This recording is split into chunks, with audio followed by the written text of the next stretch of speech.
movement that has spread across our great nation.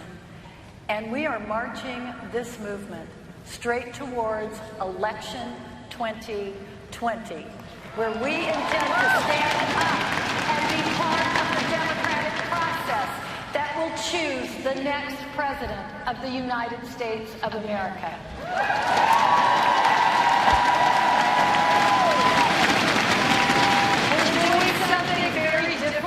We talked to a lot of candidates. This time, the questions that you're going to hear will come directly from our NEA members. These are educators who have submitted their questions through our website on either video or typing it in and asking what they want to hear.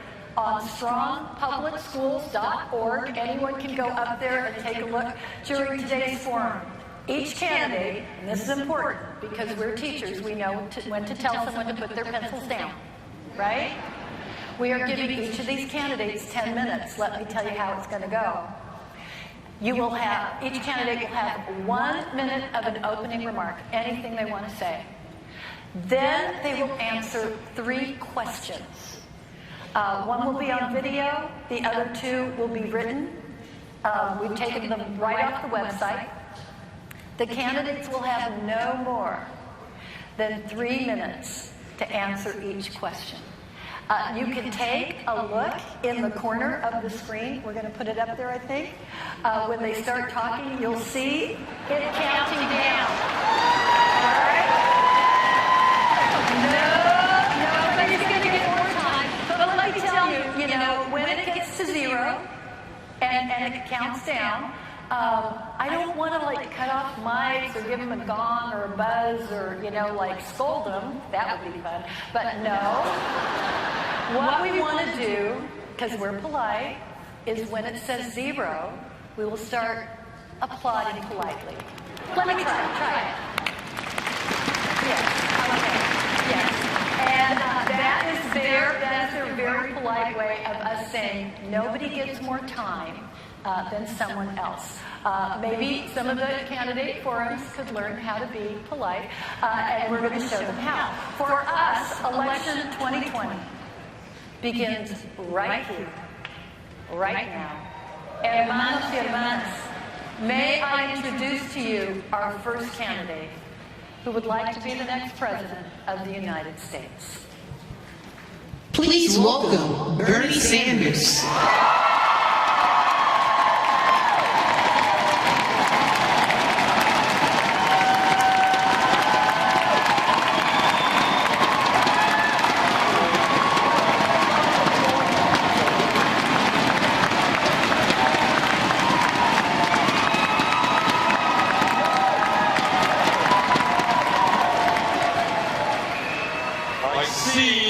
Big clock right here. Okay.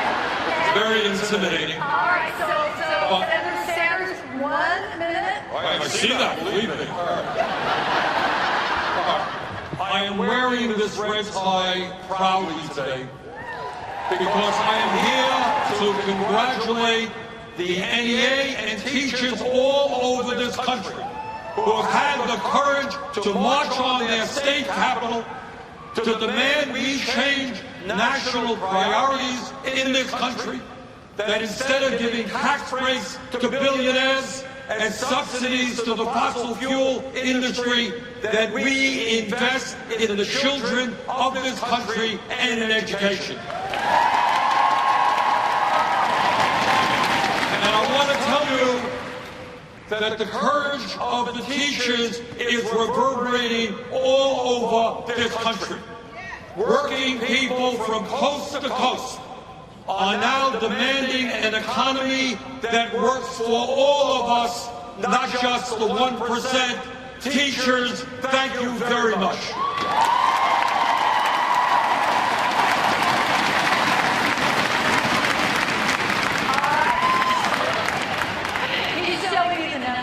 Did you see that? Made it by 3 seconds.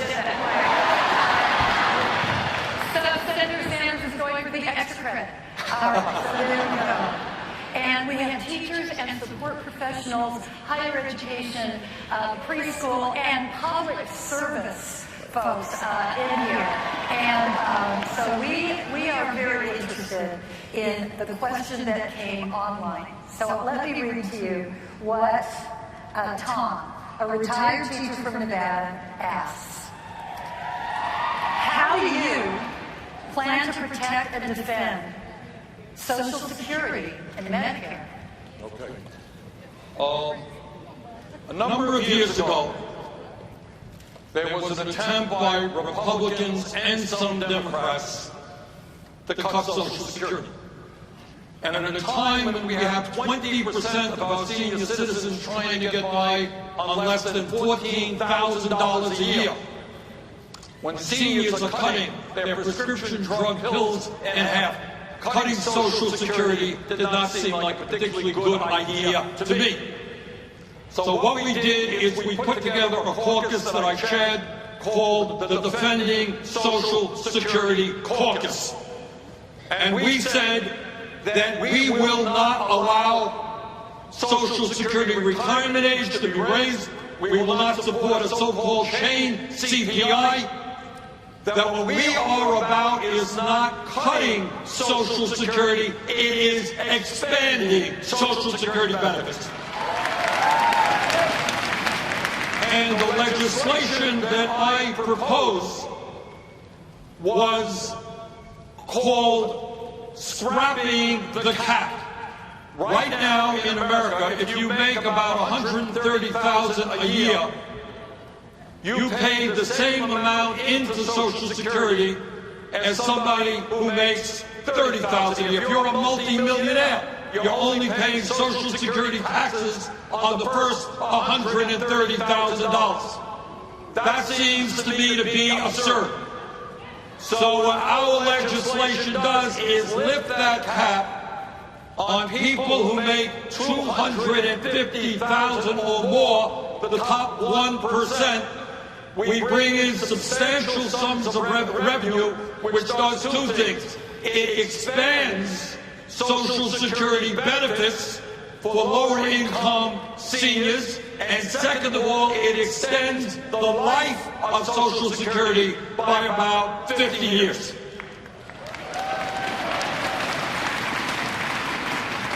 Now, all of you know that for the last 45 years, there has been a war against the working class of this country. And at the same time, Republicans want to give tax breaks to billionaires. They are talking about cutting Social Security, Medicare, and Medicaid. We are going to stand up to them.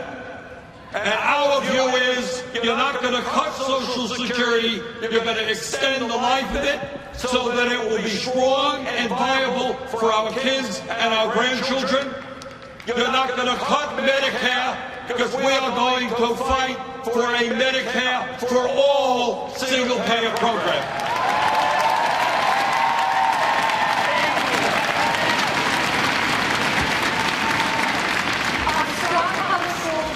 Our website, we invite folks to ask questions, and they can ask them by video. Our first member video question comes from Marielle E. in Hawaii. My question for presidential candidates is, how are you going to increase salaries to make teaching more attractive so that we'll have less teacher shortage nationwide? Thank you so much. Mahalo. Well, let me thank Mary for that very important question. And the truth is, the answer goes beyond teacher salaries, which I'll talk about in a moment. The answer has everything to do with changing national priorities.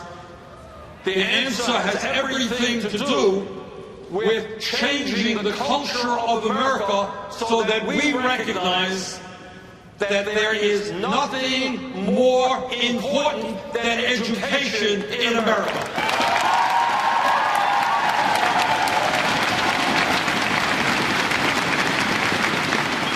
And if we appreciate that education and learning is all about what human life has to do with. All of us should be learning from the day we're born to the day we die.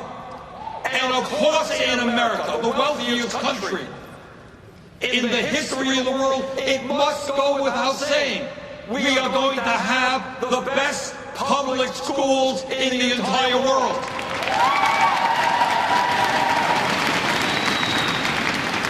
And that means that it goes without saying that we are going to have teachers who receive the respect and the remuneration that they deserve for doing some of the most important work in America.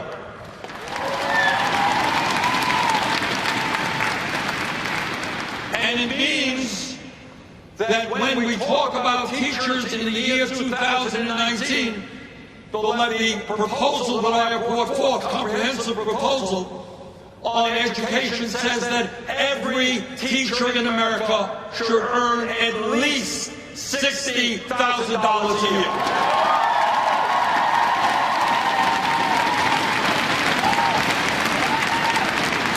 And also another proposal that we have brought forth, which impacts 45 million Americans, including many teachers, is that it is absurd to have so many of our people struggling with oppressive levels of student debt. We have got to cancel student debt in America.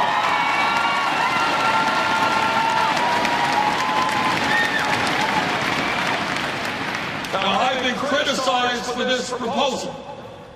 I'm criticized for every proposal, because I try to stand up for working families in this country and not the billionaire class. But on this proposal, if we could bail out the crooks on Wall Street to the tune of trillions of dollars, we surely can cancel student debt in America.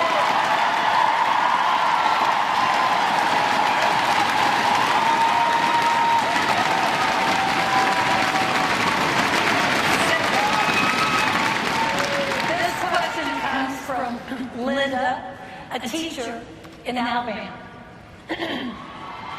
How will you strengthen our country's public schools and educate our citizens about why privatization and charter schools are not good for our children?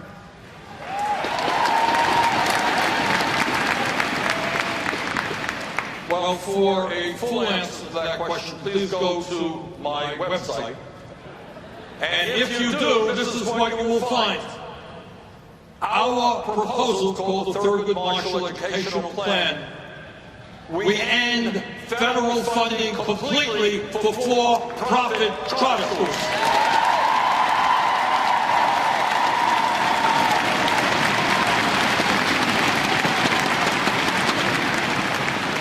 Taxpayer money should be going to educate our kids, not to make Wall Street investors even richer than they are.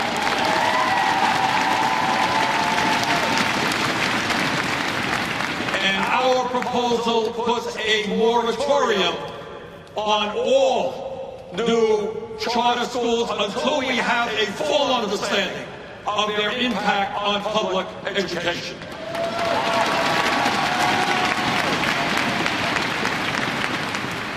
And our proposal not only triples funding for Title I,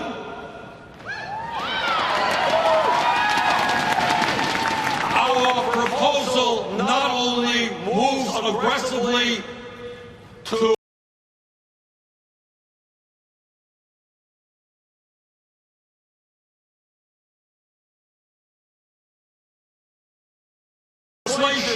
in another area raises the federal minimum wage to $15 an hour, so everybody in the school is paid at least a living wage.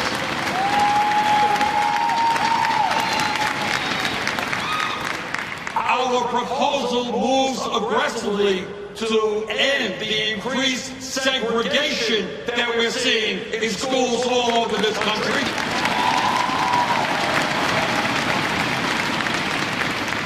Our proposal understands that real education doesn't just end at the end of the school day.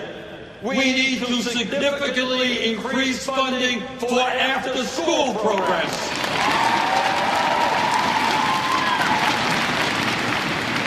We need to make sure that in our country, when kids leave school at the end of the school year, they retain what they have learned into the fall, which is why we need strong summer programs of education and recreation for the kids. And our proposal also understands that it's not just education. We have got to end the disgrace of having the highest rate of childhood poverty of any major country on earth.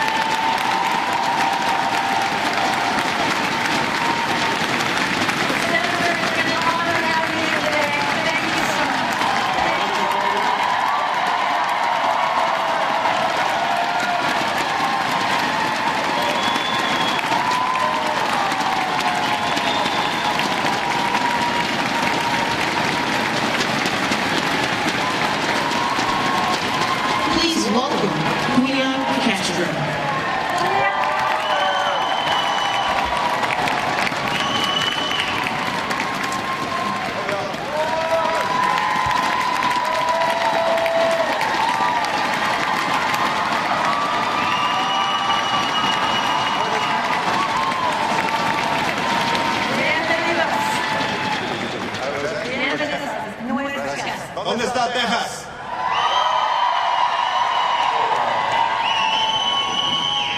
Okay, you know the rules. All right, so we're going to give you 1 minute to tell us anything you want us to know about you. And when the countdown gets to 0, we're going to politely clap for you. Okay, there you go. If you don't mind, I'm going to stand up. Anything you're comfortable with. Thank you very much, Madam President. Thank you, Lily, for having us. And bienvenidos a Texas. Buenas tardes. I'm Julian Castro. I want to say how much I appreciate the opportunity to be with you here today, and to say how much I appreciate all of the educators who are here, who help make the dreams of so many young Americans come true. I come to you here today with a vision for the future of our country, that in the 21st century, that America be the smartest, the healthiest, the fairest, and the most prosperous nation on earth. I come here as the proud product of the public schools of San Antonio. I come here as the son of a father who was a public school educator for 31 years and the husband of a wife who's been a public school educator for 15. If the United States is going to be the smartest nation in the 21st century, we need you. Thank you for having me.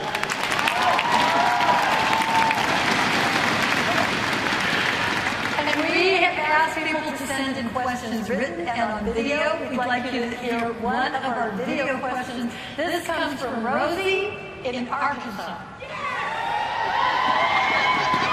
It's an honor to teach at this historic high school, where 9th grade students step forward to take on racial segregation in our schools following the Brown v. Board decision. Unfortunately, more than 60 years later, we still haven't achieved equality in our schools. As president, what will you do to finally live up to the promise and commitment of the Brown v. Board decision? Thank you very much to Rosie, if she's here and in the audience. I'm one of those students who grew up in an intensely segregated public school district. My brother Joaquin and I have a twin brother. He says the way to tell us apart is that I'm a minute younger than he is. But I'm a minute older. He's in Congress.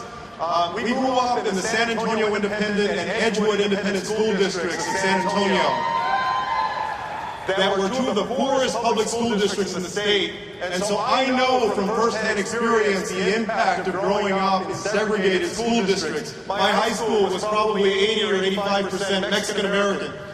The challenge is that today we're still grappling with so many of the same issues that we were grappling with 30, 40, 50 years ago. And even though our educators do a tremendous job with their students, y'all see every day the impact of that segregation. What are we going to do about it? A few weeks ago, I released what I call my People First Education Plan. And one of the parts of that deals with fairness in education. If we want to make sure that every child can get as great an education as possible, in addition to investing in our educators and treating them with respect, in having them lead when it comes to improving public education, in addition to investing in facilities and expanding opportunity, we also need to do things like tackle housing segregation. When I was Secretary of Housing and Urban Development under President Obama, we passed the most groundbreaking rule called Affirmatively Furthering Fair Housing. It was the most groundbreaking rule since the Fair Housing Act to further desegregate our country.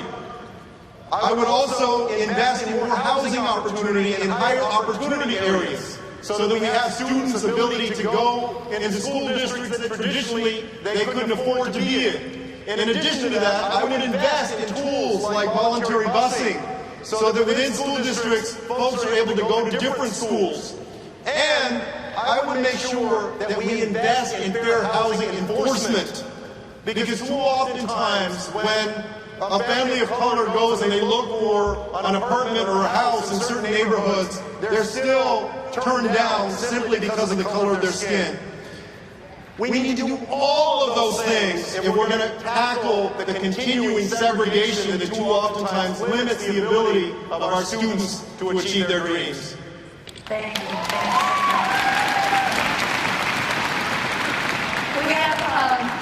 We have a written question from Timothy, who's a special education teacher from Alaska. He asks, my take-home pay has gone down the last few years due to the rising cost of health insurance. What are you going to do to address this problem? Thank you very much for the question. I believe that there's no reason in our country that anybody should ever go without health insurance because they don't have the money for it. I grew up with a grandmother who had come to the United States when she was 7 years old from Mexico with her little sister because their parents had died and their closest relatives lived in San Antonio. She grew up on the west side of San Antonio, worked as a maid, a cook, and a babysitter because she never finished even elementary school, raised my mom as a single parent, and then my mom raised my brother and me as a single parent. My grandmother, for as long as I knew her, had type 2 diabetes. And I watched as her condition got worse and worse.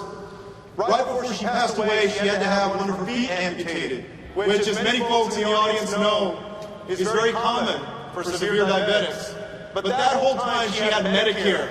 I want to strengthen Medicare for the folks who are on it, and then make sure that Medicare is available to everyone who wants it in this country.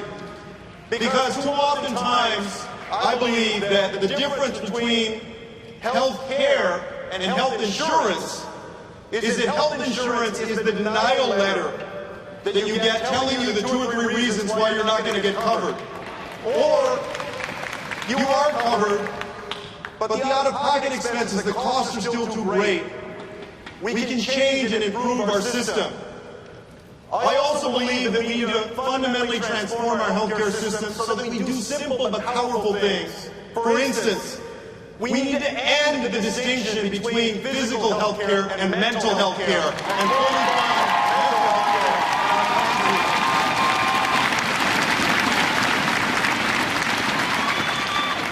And as public school educators, you see the impact that our healthcare system and its shortcomings have on our students each and every day. My education plan calls for investing in a community school-based model that includes wraparound services so that students are able to avail themselves of good resources so that they can be healthier. I believe that all of these things go together, that all of these dots are connected. We don't exist, we don't live in silos, and neither should our policy in this country. Thank you. One final question, Secretary Castro. It comes from James in Illinois. Illinois, they don't get out much. His question is, how do you propose to allow professional educators to participate in the formation of true education reform without the inevitable politics that comes with it? Yeah. Thank you very much. Let me tell you a very quick story that goes to this question. In between college and law school, I went back to my old high school. I had just turned 22 and I looked like I was 18. I looked like I belonged in the school. I got 3 classes as a permanent substitute teacher at my old high school. One of them had 39 students, one had 38, and one had 37, which I thought was against Texas law, but apparently not. On the 3rd day that I was there, I turned around to write something on the blackboard, and some student from the back of the room put together like 3 or 4 loose leaf pages and shoved it at the back of my head. It hit me in the back of my head, and I didn't know what to do. I didn't know whether to turn around and try and figure out who had done it, try and send him to the vice principal's office, or to pretend like it didn't happen to save my dignity. I remember every single day going home that semester and feeling like I had to take a 5-hour nap. Y'all know what I mean? But I also remember both the joy of the moments when I felt like I had really helped a student understand something they didn't understand before, and the frustration when I felt like I wasn't getting through, or that I could see they needed other resources, or they needed something else that I wasn't able to give. I came away with a tremendous respect for the fact that teaching takes skill, it takes effort, it takes understanding, and it takes patience.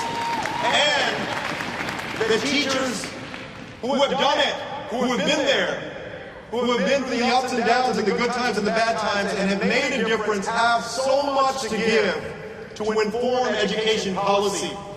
Already in this campaign, as we formulated our education plan, we reached out to the NEA and its educators and to teachers across this country.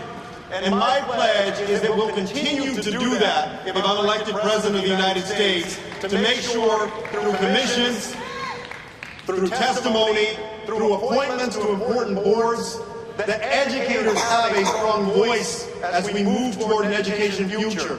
Thank you.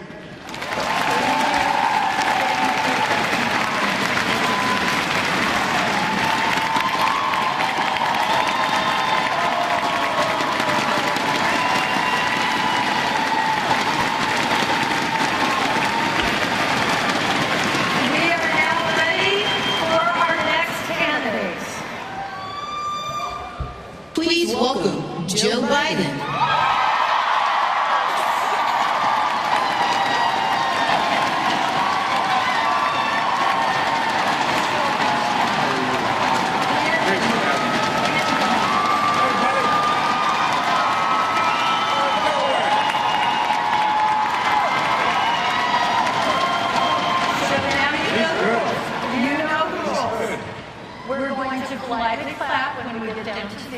You will have 1 minute to give an opening statement, and then we have 3 questions from our members. And so you can share with us anything you'd like for 3 minutes. And then if you go over, which I know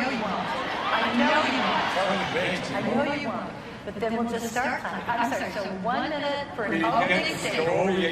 You get clapped. All right, well, I'm going to go over this. It's a win-win. I get a minute? You get a minute to give an opening statement. Folks, look, I'm my deceased wife is a teacher. My present wife for 42 years, Jill, is still teaching. And I taught in school. I taught in law school. I was a substitute teacher. And I came away with 3 things from all this experience. Number 1 is teaching is not what you all do, it's who you are. But the thing, for real. And you hold, more than any other profession, you hold the future of this country in your hands. I'm not exaggerating. It's a fact. Look, folks, all these children are our children. They're all our children. They're the kite strings that lift our national ambitions aloft, and they're in your hands. And we don't treat you with enough respect or dignity. We don't pay you enough. And I promise you, if I am your president, it will change on day 1.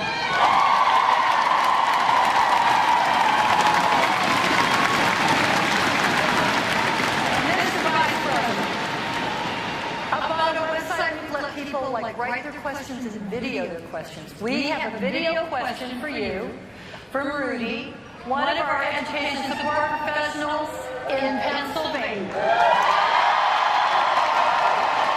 There's a vast difference in the amount of economic support that goes into our students of color, especially in economically deprived areas, and I would like to know how they would help us out there. And so how would you be more inclusive of students of color in economically deprived areas? Number one, folks, every one of our students has an incredible potential, but most don't have the opportunity. First thing I would do, I would double the funding for Title I. Triple.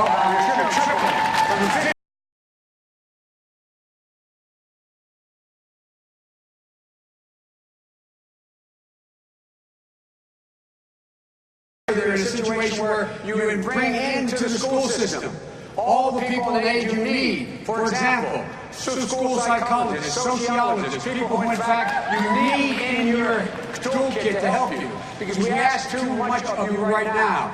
Thirdly, I would see to it that we rebuild the infrastructure of our schools. The infrastructure of our schools are horrible. I would devote to the infrastructure money $100 billion to redo the schools, and particularly in those areas that are economically deprived. Thirdly, I would make sure that we understand that the moment a child is born, no matter what their color, their race, or their background, they all have an equal shot. And that's why we start with universal pre-K, and before that, going into... What I don't get is why you're even arguing about this anymore. All the data is in. There's overwhelming evidence that it enhances every single community if we do it. And the other thing I would do in those schools that are challenged in tough neighborhoods, I would make a significant investment of another $100 billion in those school districts across the country in order for teachers in there to be able to get paid for mentoring, be able to get paid for teaching other teachers, bringing them along. Because, folks, we have to have you in the schools teaching. You shouldn't be doing 3 jobs or 2 jobs. And the last, like I said, when I married a school teacher. Anyway, by the way, the reason I became a professor at the University of Pennsylvania, I was tired of the mail coming Dr. and Joe Biden. But it hadn't changed. But anyway, look, the other thing is, folks, we're in a position where we have the opportunity to fundamentally change in those schools we're talking about. I would see to it that there also are challenging programs, AP programs, programs that allow every school district to challenge their students. I'd have after-school programs included in my initiative. I would make sure that we're in a position that we led children in a position to be able to go beyond high school. Lastly, 12 years is not enough anymore, folks, for anybody to live in the middle class. And so what I call for is anyone seeking a certificate, a degree, whatever the deal is, including community college, it is absolutely free. And by the way, we can easily afford it. We can just eliminate one of the $1.6 trillion in tax cuts called stepped-up basis. That means for folks who have a lot of money, if they're about to cash in the capital gains to get by a truck, their kid gets left the money. Guess what? Eliminated. It's only $17 million to pay for all of it.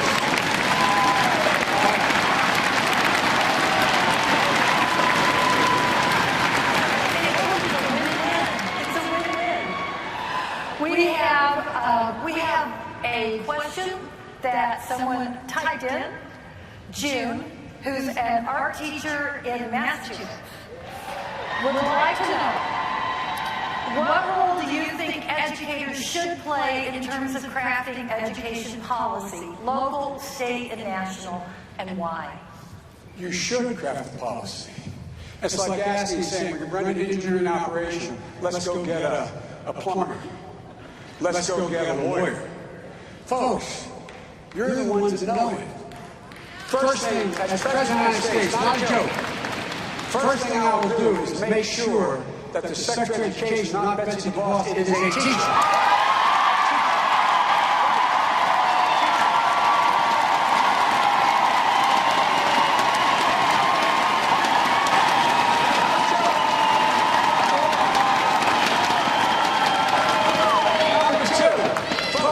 And so the press doesn't get confused. I promise I'm not going to appoint my wife. Okay? I can hear it now. Biden says the point is work for Secretary of Education. But she should be a good one. Second thing is, look, you got to have wraparound, you got to have, as Julio said, you got to have wraparound initiatives here. We have to bring the entire community in. Everything from the Boys and Girls Clubs to the YMCAs to the community development programs. You got to bring everybody in, expose children. You know, I really mean it. What is the greatest thing you can do for a child? Is expose them to what they have the potential to do. Kids, no, I really mean it. Kids don't know if they've never been exposed. I grew up, I never knew a banker or a lawyer or a doctor other than the family physician. But guess what? When I got a little older and I got exposed, I thought all of a sudden realized, hey, the studying kid from Claremont, I can do that. I can do that. Kids don't know what they can do unless you expose them. That's the second thing that is wraparound program. The other thing is, look, with regard to education, you in the classroom should be part of the agenda as to what you are going to teach. You should have a say in it. No. You should have a say in what you need to teach. And I would begin again to put the school districts in a position where they can fund everything from, look at the art programs that we cut. Look at the art program we cut. Look at the after school program we cut. Look at the job training programs we cut. How many of you have shop in your school anymore? How many of you have art programs in your school anymore? How many of you are in that situation? So teachers should have the ability to have an input. And I think it should be regularized in terms of the school districts. That's a local decision, but I will put a lot of pressure to make sure teachers are in on deciding what the curricula is, what you're going to teach, because you know better. You know the response to it. And lastly, folks, the thing we have to do the most is we have to elevate teachers as the professionals they are. My time's running out. It's all about being treated with dignity.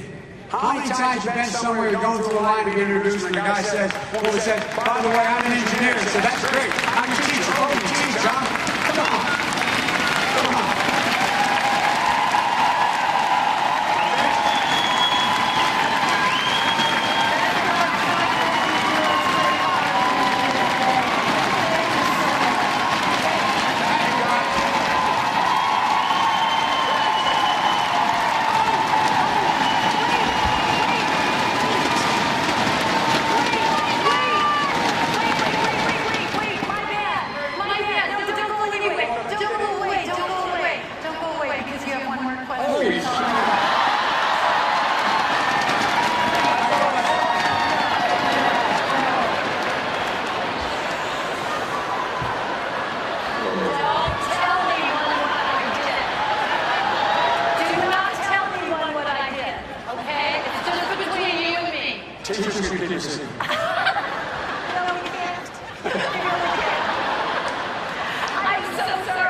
In Washington State, asks,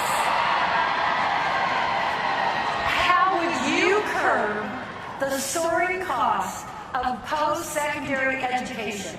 How would you promote alternative post-secondary education, such as trades or apprenticeships? Look, you should be in a position in the high school curriculum, and every state has the capacity to do this now, of while in high school, learning to get credits for your community colleges or for trades. That is within our wheelhouse right now. I can't go into more details, 240, but anyway. Second thing is, we're in a situation where right now we can afford, and I really mean it, afford, to in fact make available the opportunity for people to be able to pay for, have paid for them this opportunity. And that's why I really mean it. The idea of being able to go into a trade, that's why Brock and I tried very hard to significantly increase apprenticeship programs around the country. We should be inducing businesses to in fact have more apprenticeships. And by the way, I'm a labor guy from belt buckle to shoe sole. Labor is the only guys who do it right now. And so we should be encouraging businesses to engage in what is in their interest. The longer they keep an employee, the greater loyalty they have and promote from within. But the point is, apprenticeships are available now. You know, there are over 100,000 jobs out there. When I was vice president, and the president asked me to do this study on unemployment, that are going without being filled. High-tech jobs that are basically don't require anything more than a high school degree or a certificate. But they're not being filled. So what we did, we came up with that $8 billion to work with community colleges, go out to the businesses and say, what are your needs? I won't go into the details, but there's in Detroit, all across the country. What are your needs? And then we said, okay, here's what we'll do. You bring whatever that need is. For example, there was one up in Dow Kokum up in Michigan. They were making photovoltaic shingles. They had people who didn't know how to run a photovoltaic machine on the floor. And so what you did, the person who could throw coal into a blast furnace can learn how to do that too. So they brought the machinery in, and then they trained them on that machinery. There was a conveyor belt, average $48,000 a job. From there to the, now, it turns out the corporation didn't do very well then. But the point is, there's a lot of these. Up in Rochester, New York, what's going on with the community college up there, dealing, well, you all know that, dealing with Kodak having collapsed. And it's a big, big deal. But so, folks, we put together, it's an obligation of governance to put together people who, in fact, have mutual needs. And it can be done not easily, but it can be done well if you do it. And look, folks, the other thing is that we're in a position now where my wife Jill has an expression. Any country that educates us will outcompete us. So, folks, we should be investing a great deal more money in field research, a great deal more money in training. Anyway, thanks.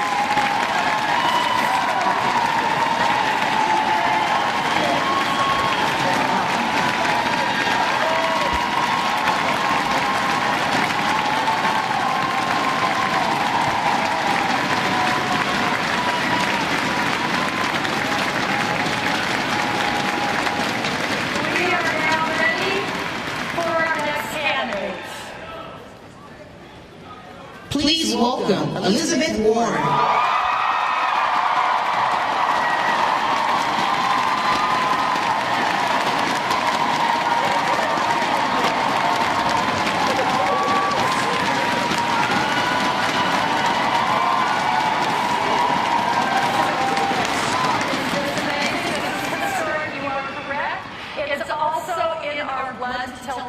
Put their pencils down. So here's how we'll do it. 1 minute for an opening statement, and then we have 3 questions for you, unless I forget to ask the next question. And so, yes, but that would never have happened, of course. And everybody can see that timer on the big screen, and when it hits 0, we're going to politely clap for you. Okay. So you have 1 minute to make an opening statement to this amazing group. Good. So first, let me say, hello, NEA, hello, teachers, librarians, cafeteria workers, bus drivers, everybody who takes care of our children every day. My name is Elizabeth Warren, and I've known what I wanted to do since I was in 2nd grade, and I've never wavered from it. I wanted to be a public school teacher. I used to line my dollies up and teach them. I want you all to know I was tough but fair. But by the time I graduated from high school, we didn't have money for a college application, much less to send me off to college. But it was the University of Houston, $50 a semester, a commuter college. That was my chance. And I became a special needs teacher. I have lived my dream.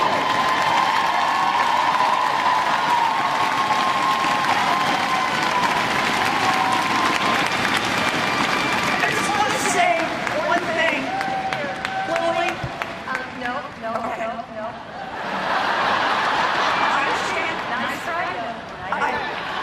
We have allowed thousands and thousands of people to go gone up to our strongpublicschools.org website. Yes, they've uploaded videos of themselves asking all of you questions. Good. You're going to hear one of them now. It's from Sarah, an education support professional in Kentucky. Okay.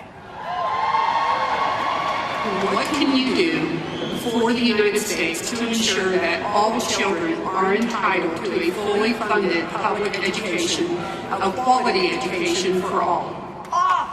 I got a plan for that. Because I believe that if you want to get something done, you really do need a plan for that. So let me just give you some pieces of it. It starts with a wealth tax. That's a 2-cent tax on the top 1/10 of 1% of the great fortunes in this country. People who have more than $50 million in wealth, we say first $50 million, that's cool. But your $50 million and first dollar, pitch in 2 cents. And 2 cents for every dollar after that. Here's what we can do with 2 cents. We can provide universal child care for every baby in this country aged 0 to 5. Universal pre-K for every 3-year-old and 4-year-old in this country. Raise the wages of every preschool teacher and every child care worker to the professional levels they deserve. Invest in our infrastructure so we have good, clean schools, state-of-the-art, for all of our kids. Universal, tuition-free, technical school, community college, and four-year college for everybody who wants to get an education. And there's more. In that same 2 cents, we can make all of these investments, plus we can cancel student loan debt for 95% of the people who have student loan debt.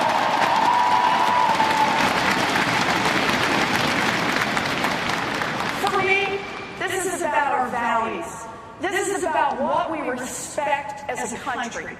Are we a country that just wants to keep working better and better and better for a thinner and thinner slice at the top? A country that says that top 1/10 of 1%, 75,000 families, they got to keep it all. Or a country that says, you make it big, good for you, that's great, we celebrate it.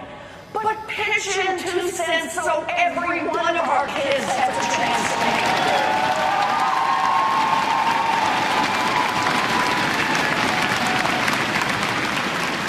Nothing in this country more important than the education of our children. And I'll tell you this about public school teachers.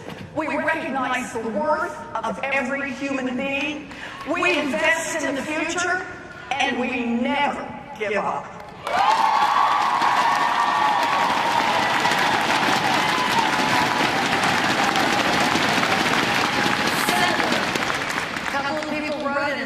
They were shy, they didn't want to do a video. Okay. Judy is a retired teacher from Washington. Hi, Judy. And she would like to know, what would you as president do to put an end to high-stakes testing so that our students and teachers have a fulfilling and dynamic educational experience?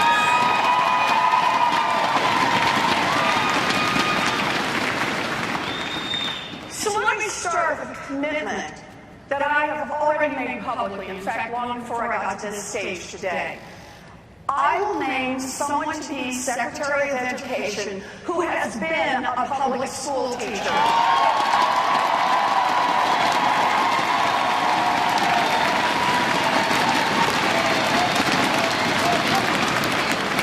Because here's how I see it. I want someone in Washington who every time they think about standards and who's meeting what and writing all the regulations, is someone who's actually seen a child light up. Is someone who's actually seen someone engage and suddenly lift their head knowing something they hadn't known before, someone who's seen a door open. That's who I want for Secretary of Education. Betsy DeVos, need not apply.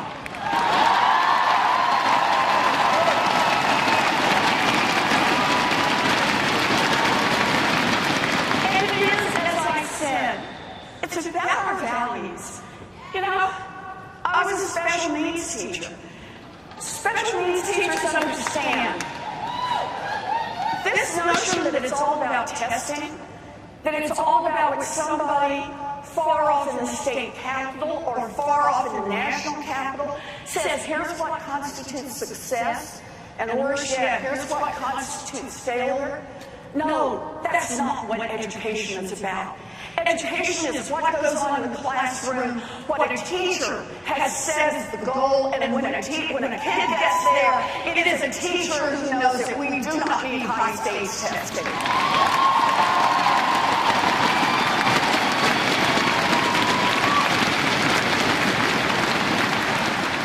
I think this goes to the fundamental question of respect for our teachers. Too many folks seem to have gotten the idea that teaching is kind of like, working on an assembly line, and we'll just test your widgets to see if they're coming out all right. And if they are, you must be a good teacher. And if they don't meet the standards set somewhere else, you must not be. No, that is not what teaching is all about. Teaching is about bringing out the best in our children. It's about opening doors for our children. It's about listening to our children. It's about responding to our children. It's about making the most of every minute we spend with our children. That's not about testing. It's about the educational experience, and we need our teachers to be front and center of that.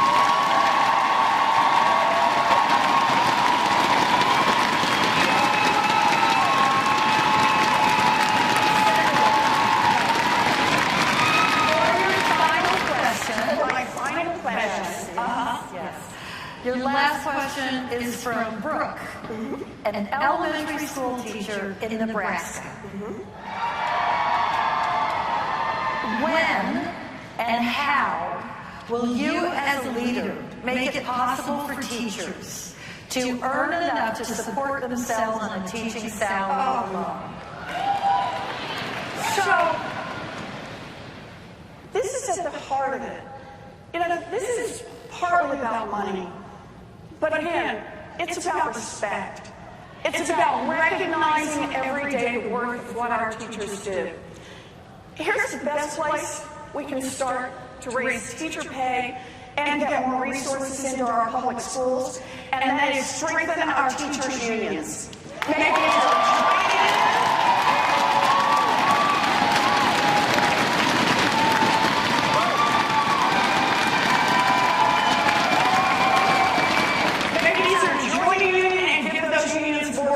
when they come into negotiating.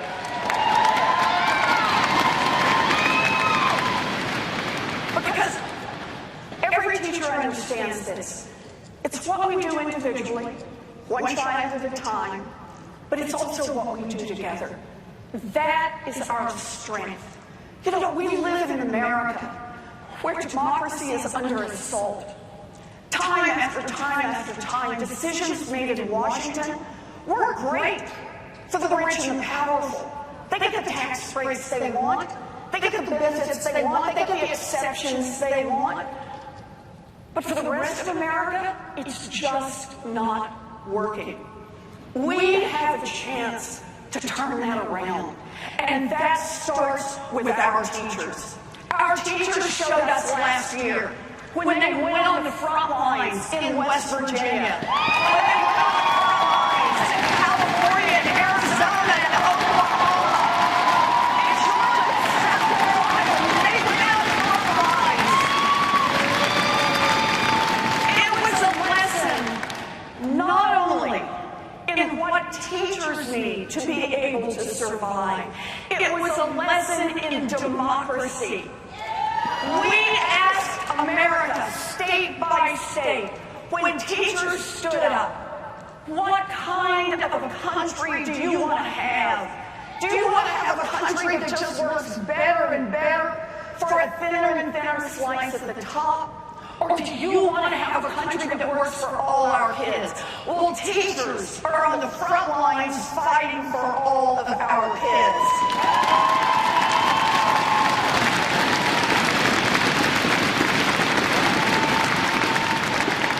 I have plans to get more money into public education because I believe in public education. But I understand this is about so much more than money. This is about how we build a country going forward. This is about the value of every single one of our children. And this is about teachers who are going to lead that fight. Let's put a teacher in the White House.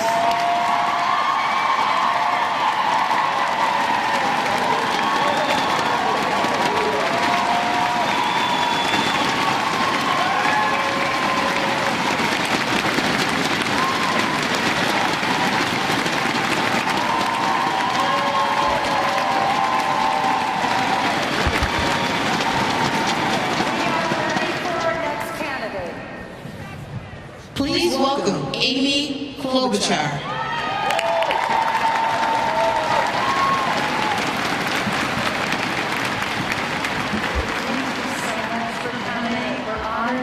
Hello, everyone. Hello, Minnesota delegation. I don't know if you all Okay. Now, here are the rules. Yes. Here are the rules. Yes. You see this tiny little Yeah, I box see here? it.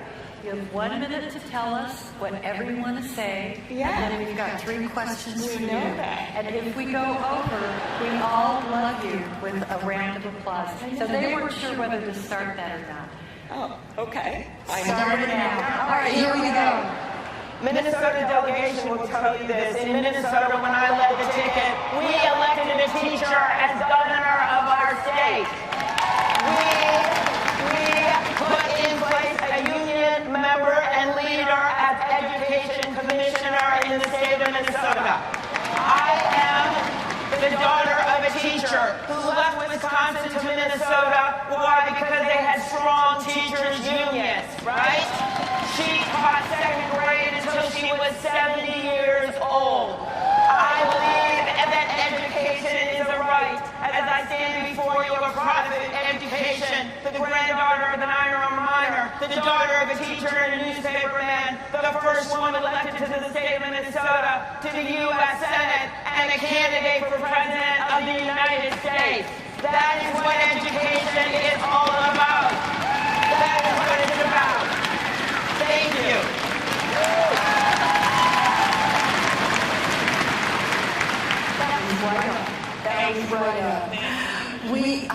We have several questions, like thousands of them, that came up on our strongpublicschools.org website.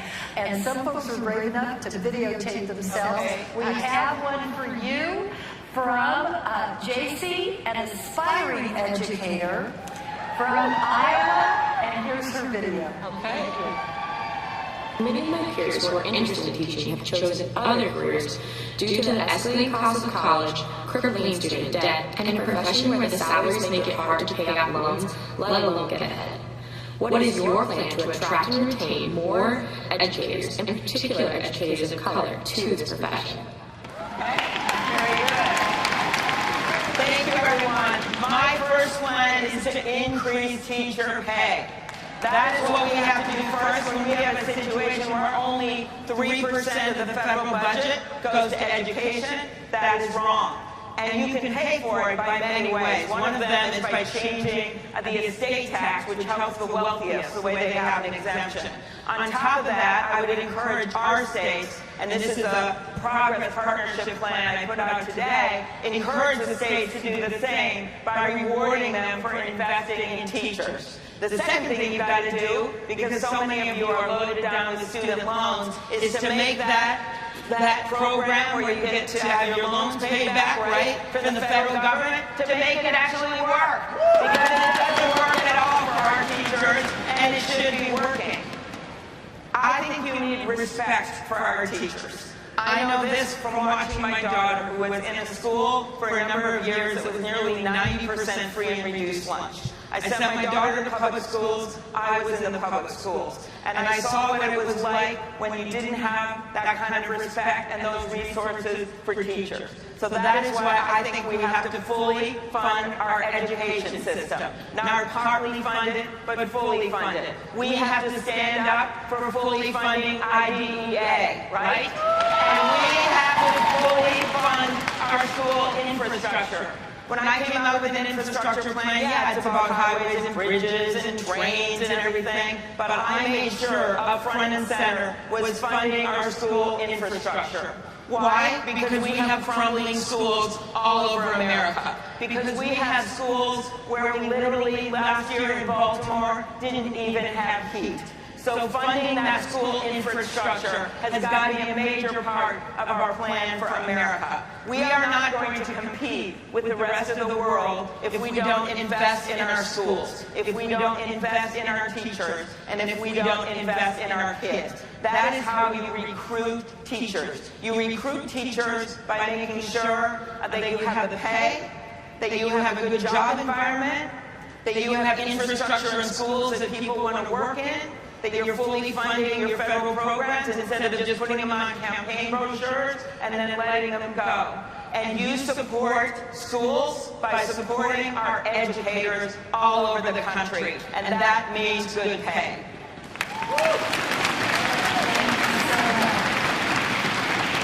Senator, this question is from Mary in Arizona.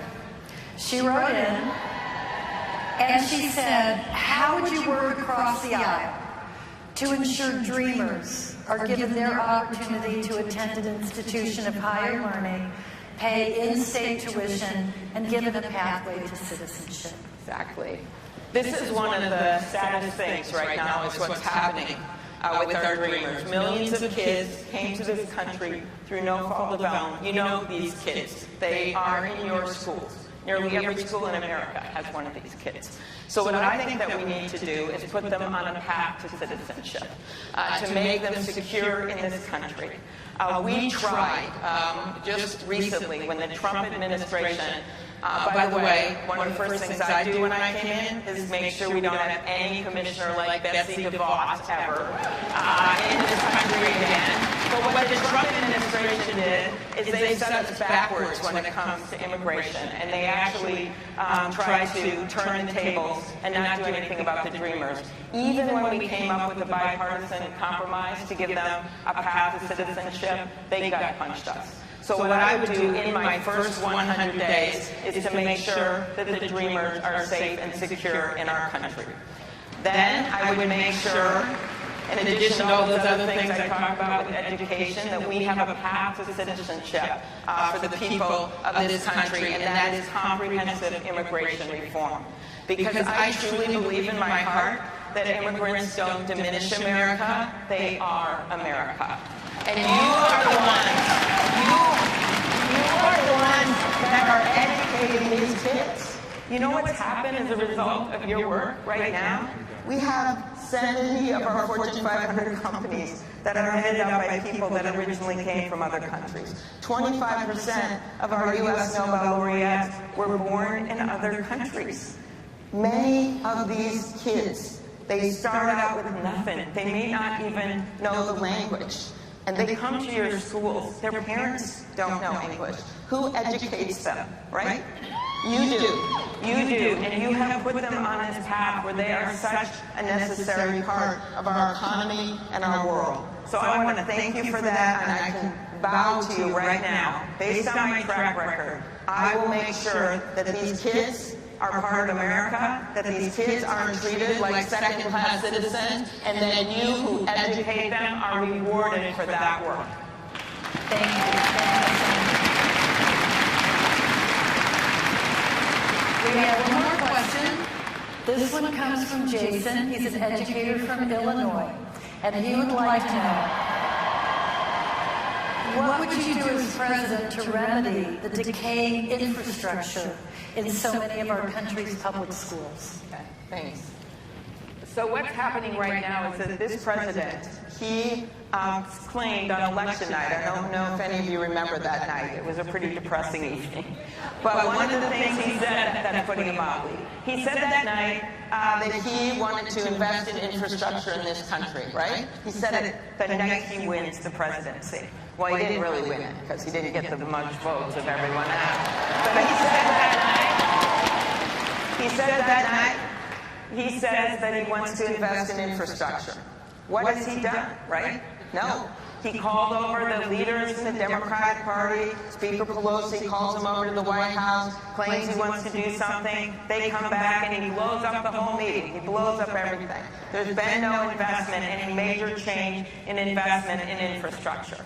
That is why when I put this plan out, that was foremost on my mind, because I have seen these schools. I saw the schools, some of the schools my daughter was in. I've seen the schools across this country. I was in one recently in Nevada and saw when they have air conditioning that hardly works when it's getting up over 100 degrees. I've seen schools that have piping that's bad. I've seen schools where kids can't even hardly go out and play because there's no place to play. And yet I've seen schools like the public school that my daughter was in for high school, which was, I think, about 60% free and reduced lunch, somewhere around there, or 60% kids of color. They invested in that school. And I saw how those kids felt and how those teachers felt when they went to work every day down those big hallways with modern equipment, with modern computer equipment. I was able to see the difference firsthand. And when you live that, like I have, being a product of the public schools, seeing your kid in the public schools, you can't close your eyes to the need for infrastructure and the need to support our teachers and the need to have this be a major part of our platform going forward. So I just want to end by thanking you for your work. Like I said, I would not be here today without teachers. My mom loved to teach. Her favorite thing she taught was the monarch butterfly unit, where she dressed up all in the tunic and the tights with the antennas and a sign that said "To Mexico or Bust." And she went grocery shopping after, and it was not until she died that I found out why she went shopping. A mom came up with her severely disabled son. She said, "This is my son. He had your mom in 2nd grade. When he graduated, he got a job packing groceries. And every year, your mom would come back after she finished that day of releasing the butterfly in that outfit, stand in his line, and give him a big hug." That is teachers. That is where I come from. That is where you come from. Thank you, NEA. Thank you,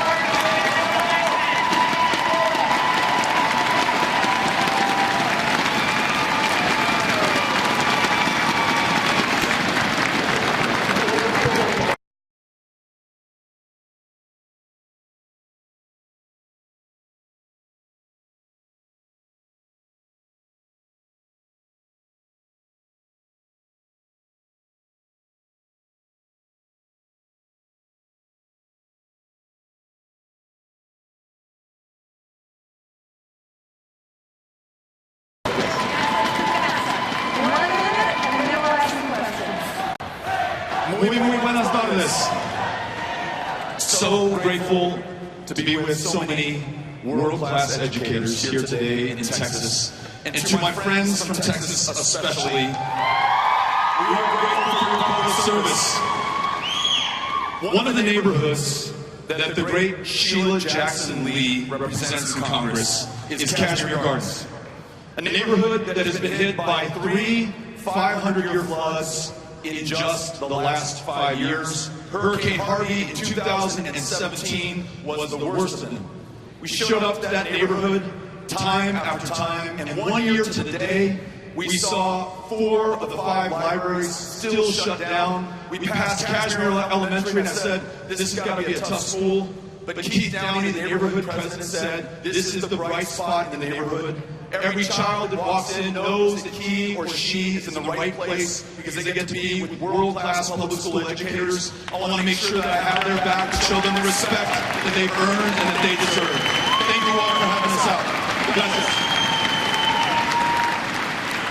And you can stand it or whatever, I'm comfortable, so I'm just going to stay with it. Yes, and we have a great website. I didn't say it 32,000 times because I love it, strongpublicschools.org. We've invited all of our members to put up a video or ask a question on that site. This is a video question, you're going to see it right here, from Allison in New York. My students face a wide array of problems that are somewhat unique to rural America. They are at the vortex of the opioid crisis. How will you ensure that my students and their community are heard in Washington once you get there? Allison, thank you for the amazing question that you just asked, and perhaps picking up on where I left off at Cashmere Gardens Elementary. Those children of parents who are addicted to opioids, who have lived through so much trauma and suffering, which no child should have to experience, when they walk in that classroom, that teacher's going to do everything within her power, within his power, to make sure that that kid is whole, not just providing world-class instruction, but so often out of her own pocket, paying for the supplies for that child, paying for that meal if they're on free and reduced breakfast and lunch, and there's not a warm meal for them to look forward to at the end of the day. That teacher's going to provide that meal. I've been teachers here in Texas who out of their own pocket will ensure when that child shows up day after day in the same pair of jeans, the same t-shirt, the same joints, she buys him a new set of clothes, knowing that his ability to learn is tied to his dignity and to his self-worth. So those teachers who make sure that they're there for those kids who are struggling in households that are riven by addiction and opioid abuse, I want to make sure that we've got their backs. And that means holding the pharmaceutical corporations that have produced this devastation accountable for what they have done. Without justice or accountability, we will continue to have impunity, and the 70,000 drug overdose deaths that we saw last year will continue unabated in this country. And now those parents, they need long-term treatment and recovery care. They are not a problem for the criminal justice system. Let us not put them behind bars. They are an opportunity for the public health system in this country. I want to make sure that we've got their backs as well. And then those teachers, those educators struggling under these conditions, providing that kind of wraparound care for every child entrusted within their care, I want to make sure that they can focus on that job, that child in front of them, and not have to work a second or a third job, as so many do, especially here in Texas. That means the right to organize for every educator in every single state in this country.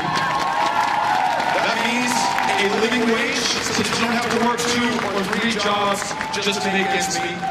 That means that we forgive 100% of your student loan debt if you're willing to dedicate your life to public service. And it means that we invest in HBCUs and minority-serving institutions to ensure that the teachers and the educators in those classrooms look like the students in front of them. Thank you, Allison, for the question. Right in, this question is James, a social studies teacher in California. And James wants to know, what have you done to support unions? James from California, thank you for the question. We've seen the devastation in our communities and in our states when unions are not allowed to organize. I was just in Iowa over the 4th of July and learned from those great educators in Iowa that after 2017, when the state legislature stripped their right to organize, their ability to use the leverage of the value that they provide in public education, no longer able to organize collectively for higher wages, better work conditions, and better delivery of care and instruction to children. Those teachers and educators are leaving Iowa. Minnesota is seeing a bumper crop of physics teachers and chemistry teachers and kindergarten teachers paid for by the taxpayers of Iowa. So as president, I want to make sure that we guarantee the right to organize for every educator and public servant in every state in the union, including in Iowa and right here in Texas.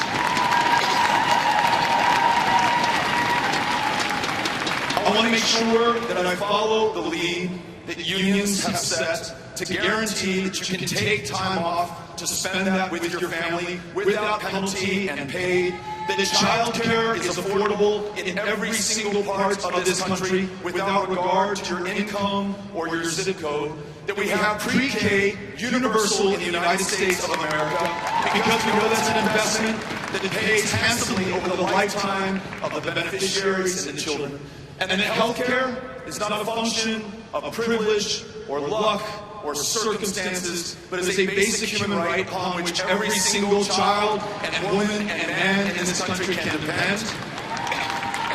So we will follow the lead that these unions have set to make sure that instead of investing in corporations and special interests, we're investing in people and communities and neighborhoods. When we do that, this economy in our country will truly work for every single one of us, and every single one of our kids will see a future for themselves, which means that this great democracy, the United States of America, will continue to have a future as the greatest country on the face of the planet.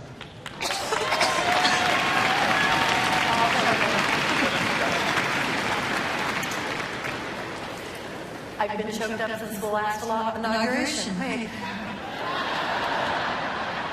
Okay, all better. We have a question from Cynthia, a life science teacher from Washington. She asks, what is your stand on charter schools and vouchers? And what are you going to do to make sure that public education funding is strictly used for public education? Great question, Cynthia. So, Cynthia, Amy and I are the parents of 12-year-old boy Ulysses, his sister Molly just turned 11, and Henry, who is 8 years old. And they all go to world-class dual-language public schools in El Paso, Texas,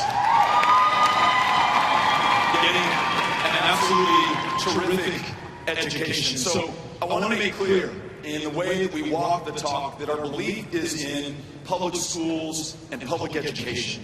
In my administration, I want to dramatically increase the funding for public education. For example, paying the full freight of the federal obligation for IDEA funding, $20 billion a year, having a permanent fund for public education, $500 billion that will be invested to alleviate and erase the disparity between minority, majority schools and school districts and white majority schools and school districts in this country. We're going to make sure that we invest in educator training, so national certification, our administration will pay for that for every educator who wants to avail themselves of that. And we will ensure that we expand the master teacher program so that those who invested so much of their lives in service to this country through those children that they serve in those schools can also help to teach and mentor the next generation of educators. And I will tell you this, not only do I, as a Democrat, not only do you understand that not a single dime of our public tax dollars can go to vouchers and private schools in this country. But when we were in small town in Texas, Henrietta, Texas, listening to a Republican school teacher, she told me, Beto, if you let Betsy DeVos take my public tax dollars, turn them into vouchers and send them to a private school, I will hunt you down, I will find you, and I will hold you accountable. Which tells me that Republican, Independent, or Democrat, we all believe in public schools. There is a place for public, nonprofit charter schools, but private charter schools and voucher programs. Not a single dime my administration will go to them. We will fully fund public education and public educators and make sure that we have a world-class system of public education in the United States of America. We are going to have your back.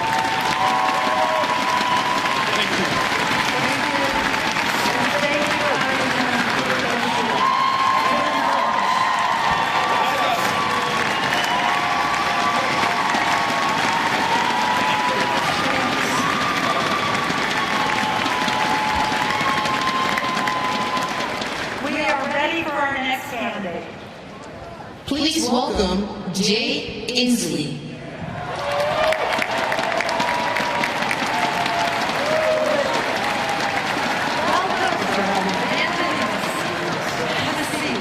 I don't know who they told off for, but you get 1 minute to make an opening statement, tell us what you want. Then we have 3 questions for you, and you get 3 minutes. And there's, see that big old timer there? It's up there on the screen for everyone to see when your time's up. And we're so polite that if you go over your time, we're just going to clap for you. Thank you so much. All right? Because we're nice. We're nice. Thank you. Governor.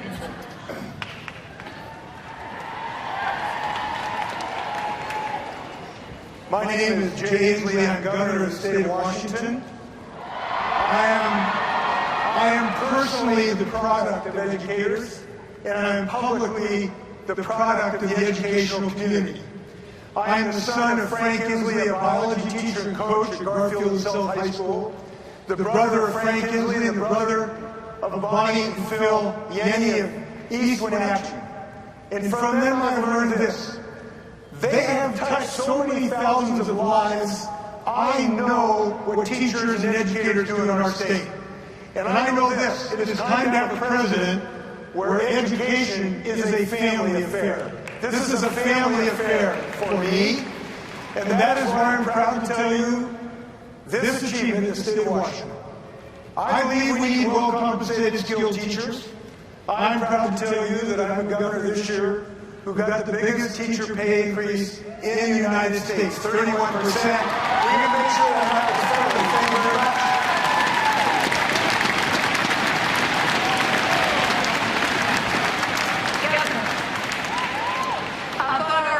strongpublicschools.org. We've invited people to ask questions that they want to hear the answers from presidential candidates, and some of them were brave enough to put it on video. This is a video from Daniel from Georgia, who submitted this. My question is, how do you see schools preparing students for the skills necessary in the 21st century when many of our schools were built before the advent of the internet?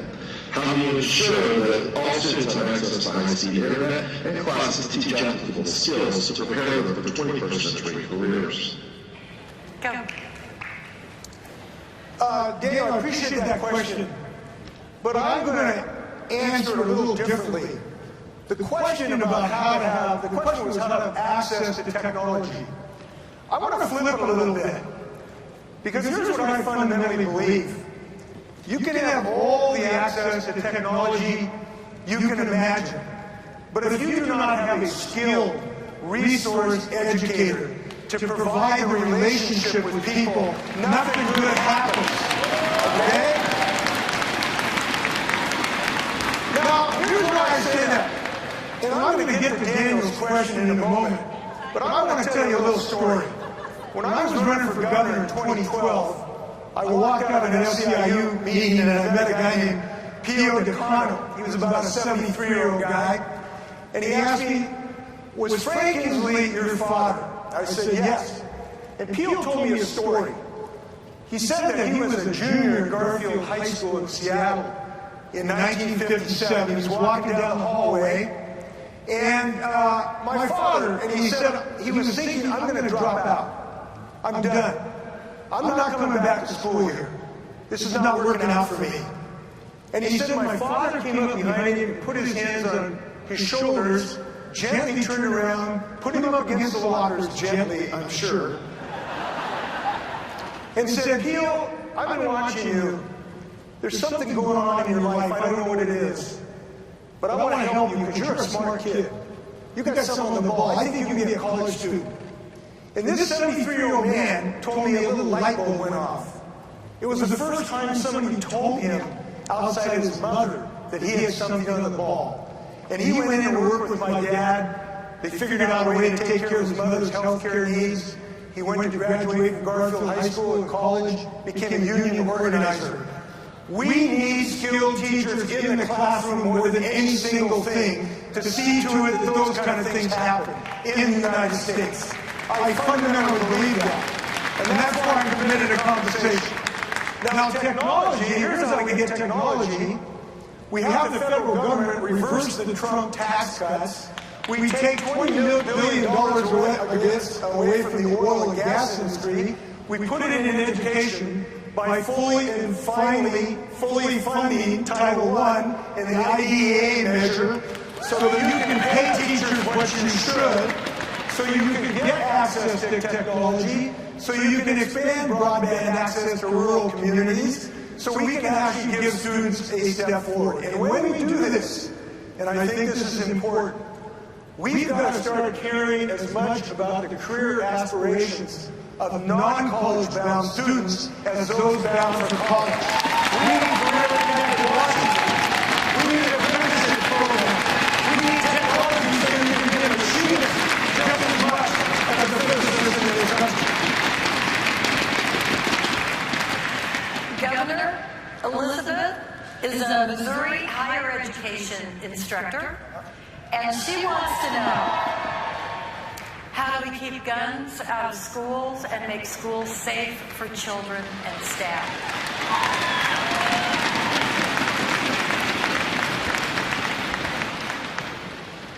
We are, across the nation, heartsick that your students have to be under the shadow of fear coming to school.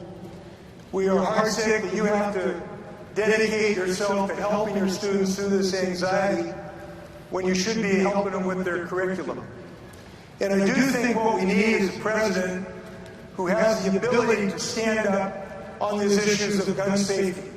I'll start there, and then I'll move on. We need someone who will stand up to the NRA, and I'll just tell you a little story. In 1994, I was a freshman congressman from a small town of Selah in a red Republican agricultural district in eastern Washington. And there was a bill that came up that proposed to ban assault weapons. I knew that if I voted to ban assault weapons, I would lose my seat in this rural agricultural district. I voted to ban assault weapons, I lost my seat, and I have never regretted that vote for 1 second. I would not vote then, I would not vote now. And now, having lost my seat, I'm governor of the state of Washington. We have passed, thank you to the Washington State Education Association for that. Thank you very much. And now we have passed 3 major gun safety legislation. We have the NRA on the run in Washington State. It is time to have them on the run in Washington, D.C. And I will be president to make sure we do that. But we know that is not the only issue. Now, Donald Trump is wrong on this. He says that the solution to this is just give first-grade teachers Glock pistols. I went to the White House last February and told him, you're just wrong, that's an idiotic idea. You need to quit tweeting so much, and you need to listen to educators more on this subject. Because, you know what we need? We need a functioning mental health care system so your students have mental health care in the United States. We need more counselors to help students when they have domestic violence, when they have homelessness, when they're exposed to the problems of growing up. And by the way, when we do this, when I say educator, I mean educator. I include as educators bus drivers, cooks, librarians, custodians, psychologists. We got to make sure we wrap around these services around our kids.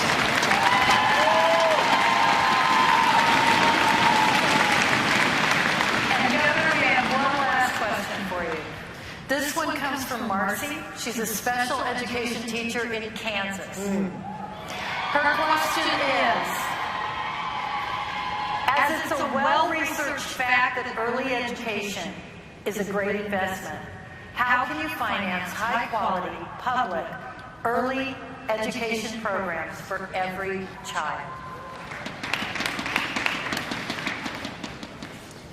In 1989, I was a new legislator in the Washington State Legislature, and we came up with this then radical idea of getting 3- and 4-year-old students having early child education so that they could be ready for kindergarten, so the kids could be ready for first grade. At that time, it was radical because there really was not a lot of neurological information about the effectiveness of that. And I voted for a thing called the Children's Initiative to finance that. We did not pass that. But now, a quarter century later, we know the neurological evidence that this is perhaps the single best investment of a dollar of taxpayer money in the United States. We understand this now. So now, I'm pleased to tell you as Governor of the State of Washington, we have now not only achieved full-day kindergarten for every student, but we've got 48,000 more students getting early child education. Now the question is, how do you finance that? You finance that the new way. The old way is the Donald Trump way, where you give billions of dollars to the top 1%, and you hope that that trickles down like pixie dust on all the working people of the United States. The way we finance it in the state of Washington is by taxing the people who should be taxed, the big banks and the high-tech companies, so that that burden is not put on working people. And now we need to move forward to make rational decisions, to repeal the Trump tax cuts, to take back $20 billion from the oil and gas industry and put it into early child education. That is how we get this job done. Now, I want to leave the stage with a couple other comments. One is about immigration. In my state, we believe in diversity. When Donald Trump tried to threaten me saying, if I have pro-immigrant policies, he threatened me, said we'll send refugees to my state. I said send them. We believe in diversity in the United States of America.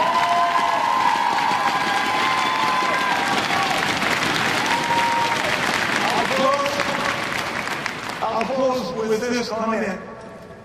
You have dedicated your professional lives to the generations who come behind us. And we now know we have a moral obligation to those generations, a moral obligation to defeat the climate crisis. I have dedicated the last 2 decades of my public life to defeating this climate crisis. I have proposed a plan to make sure we put people to work in clean energy. And I am the candidate who is saying this. If I am given this high honor, I will make defeating the climate crisis the #1 priority in the United States. Good luck, thanks a lot. See you again.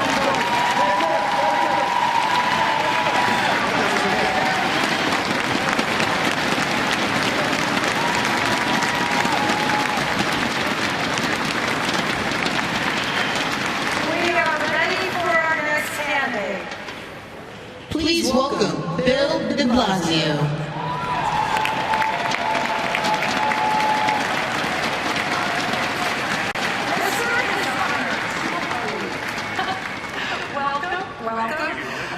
Real quick, we're going to give you a minute to give an opening statement, and then we're going to ask you 3 high-stakes standardized tests. The answer is C on all of them. I'll just tell you in advance.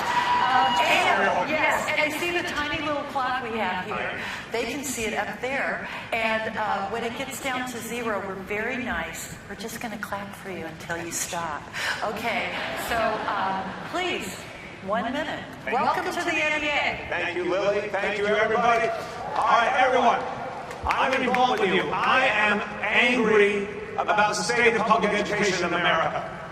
I'm angry about the fact that you are disrespected on a regular basis in this country despite doing such important work. I'm angry about the privatizers. I am sick and tired of these efforts to privatize a precious thing we need, public education. I know I'm not supposed to be saying hate. Our teachers taught us not to. I hate the privatizers, and I want to stop them. I'm sick of a federal government that does not focus or invest in education, and it doesn't have to be that way. And every time in this country we talk about putting money into the things that matter, they say there's not enough money. I say there's plenty of money in this world, there's plenty of money in this country. It's just in the wrong hands.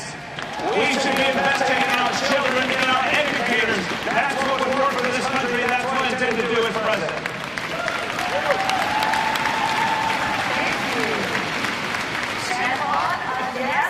Good job.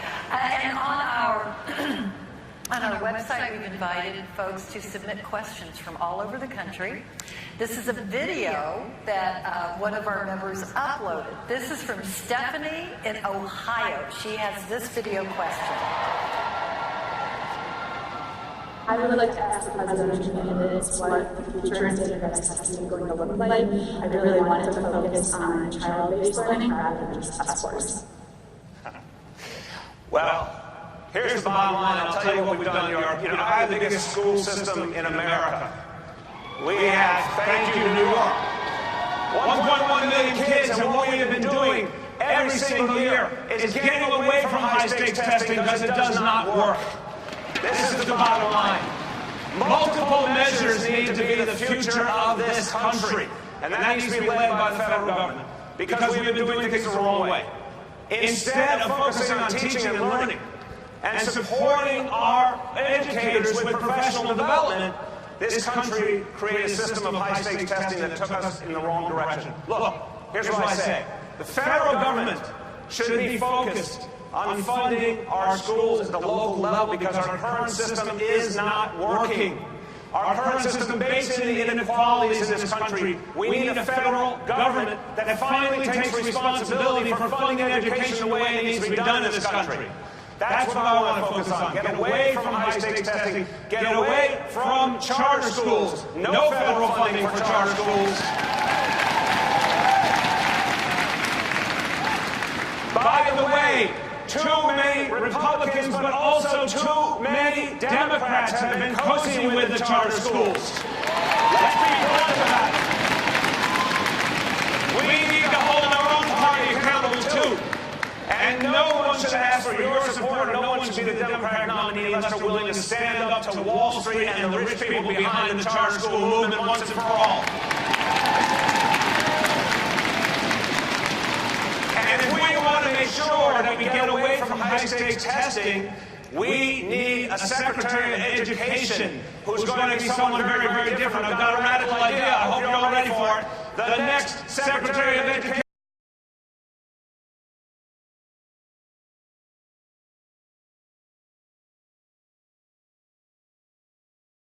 I have named 2 school chancellors in New York City, largest school system in the country. And I said when I did, there's no way in hell I'm naming anyone but a career educator to those roles. And we did. And it made our schools better.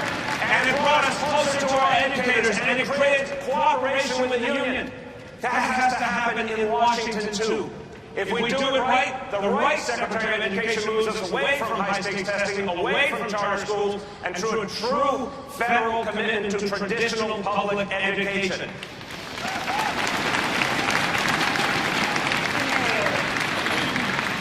Okay, writing in to that website, Christina, a teacher from Minnesota, asks... Was that an homage? That was tribute to Minnesota. That was Minnesota. I'm bilingual, I can do that.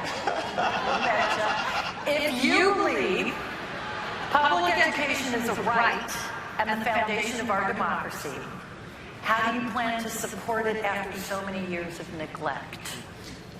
Public education is a right and is the foundation of our democracy, so I've got 3 ideas I think would change things.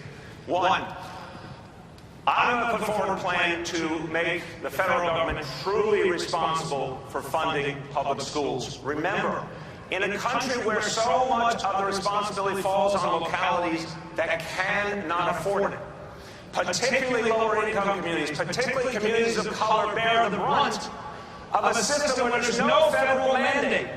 There's no federal obligation to speak of. It's not about how we create the best education for our children. That's not what is happening in this country today. It's whatever happens locally with some federal assistance if you're lucky. I believe in a system that says the education of our children is a national priority. There needs to be an actual, real federal commitment to funding it from day one for every school district equally in the nation. My kids went to public school. I went to public school. This is personal for me. We're doing it the wrong way. We're doing it backwards in America. It doesn't have to be that way. And we're starting too late. So here's the second thing I say. Early child education. We know the greatest opportunity to reach our kids is between birth and 5 years old. But in many parts of this country, full-day education doesn't start until a child's 6. We're doing it backwards. We need not only full-day kindergarten, we need full-day pre-K, and I've done that in the biggest school system in the country, full-day pre-K for every child for free right now in New York.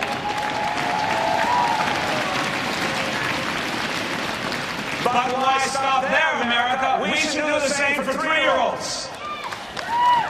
And I'm not just talking the talk, I'm walking the walk. In New York City today, we have started 3K, full-day, high-quality early child education for 3-year-olds. 20,000 kids this September will be getting 3K in New York City, and it will be a universal right soon. I want a national plan for 3K, for 4K, and for kindergarten in every school in America, and that will create enough jobs for 500,000 educators, and we need to move this country forward. Lastly, I'm going to propose something that may sound really big, but it's what we deserve in this country. We should enshrine the notion that a quality education is an American right, that every child must have the right to quality education. I believe we need a constitutional amendment to make clear that it is the law of this land, it is part of who we are as Americans, a traditional public education, a quality public education for every child in America.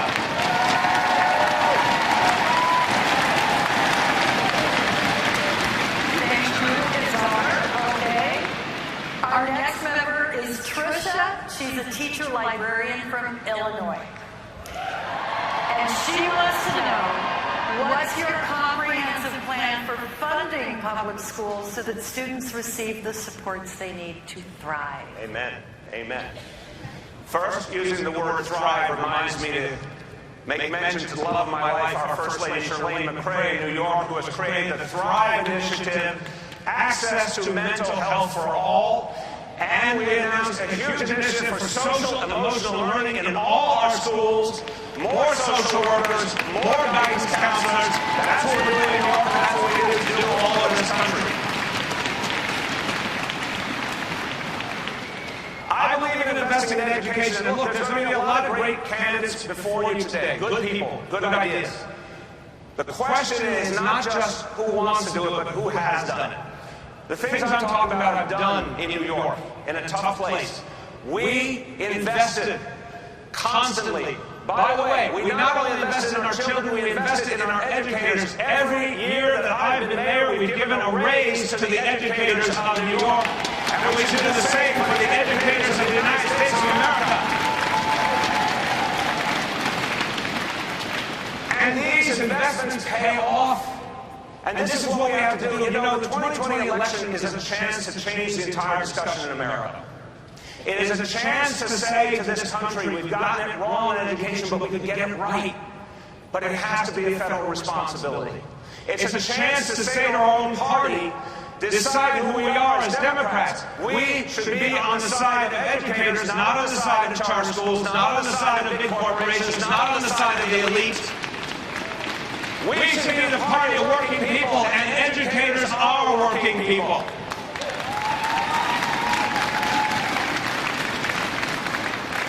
So my vision is straightforward. A federal government that finally takes responsibility for education. This is the year where we can have that discussion the right way in this country. And I am telling you based on experience, when I ran for mayor, I said pre-K for every child for free was my #1 priority. It was not the issue that anyone thought was on the tip of the tongue of every voter. It was not the issue they thought was the most popular. But I said to people, this is going to change the lives of our kids. This is going to help families to get to work. This is going to lift economic burden. This is going to allow every child to start at the same starting line. Isn't that what we believe in? Every child reaching their God-given potential. It wasn't a big issue at the beginning, but if you talk about it enough, if you show it can be done, if you inspire people enough, it becomes an issue on everyone's mind. And what should be on everyone's mind is a nation that invests in public education the right way. It can be done. As I said, there's plenty of money. It's just in the wrong hands. It should be in the hands of our teachers, our parents, our students, where we can bring in the future of this country and make this country greater than ever before. Thank you, everyone. Thank you for all you do.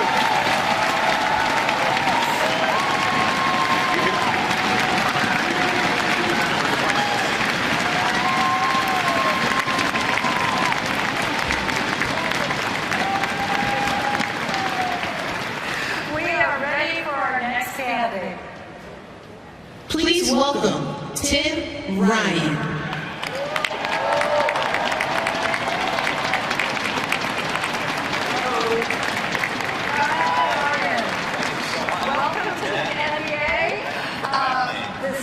So we'll go over a few ground rules. They've heard it like 17 times now, so they can probably lip sync it. We'll do a lily vanilly.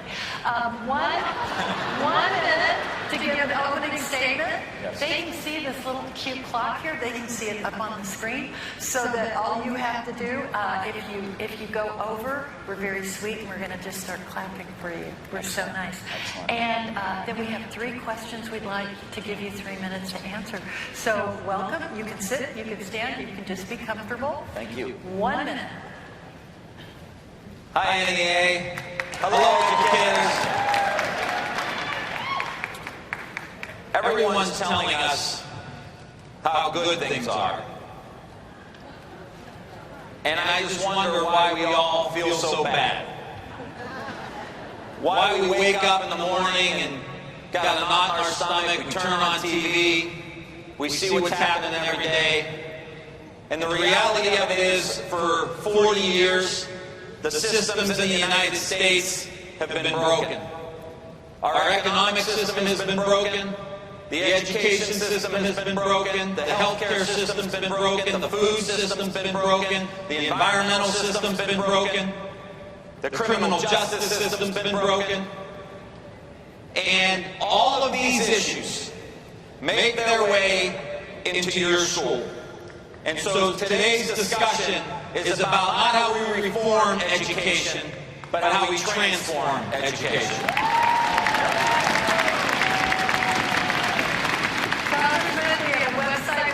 Can upload video questions or type them in. We have a video question for you from Sandy in Pennsylvania. If you get elected, how would you help school districts with funding at the federal level? We have many students who have socioeconomic barriers to their learning and have food insecurity. So I would like to know your plan to help us.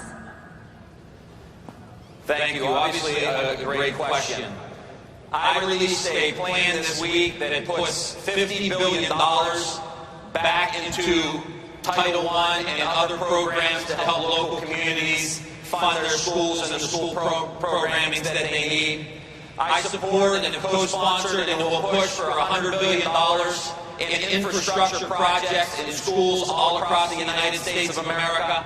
As you know better than anybody, we have a $23 billion gap between the wealthiest school districts in the country and school districts that have high populations of poverty, schools of color. And I think it's imperative that we close that gap and make these investments. I think we help these schools rebuild.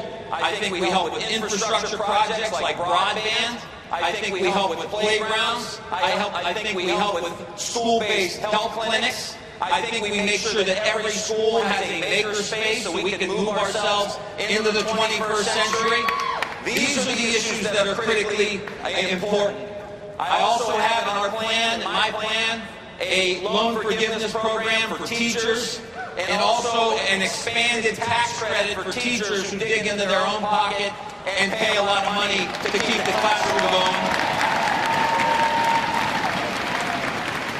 And I know this because my wife is a first-grade school teacher. I will say also, we need an economic plan in the United States of America that rebuilds the middle class in the United States of America. For too often, we have not held the very people accountable who have run away with all the gold. It's like the old country song. You know, you get the gold mine, we get the shaft. It's time for us to hold this broken economic system accountable. They've convinced people in the United States that if we cut taxes for the top 1%, that somehow that's going to build a school. Somehow that's going to be able to have us hire new teachers. Somehow that's going to pave a road or build a hospital or provide health care. We're not just talking about education in this conference today. We're talking about reshifting the priorities of the United States of America from the top 1% to the working class people of this country. And when I say, thank you, and when I say working class, I mean white, black, brown, gay, straight, north, south, urban, rural, all of us. They've tried to divide us. They've tried to divide us for 30 years. Who's black, who's white, who's brown, who's gay, who's straight, who's a Democrat, who's in the union, who's not in the union. It's time for us to unify this country.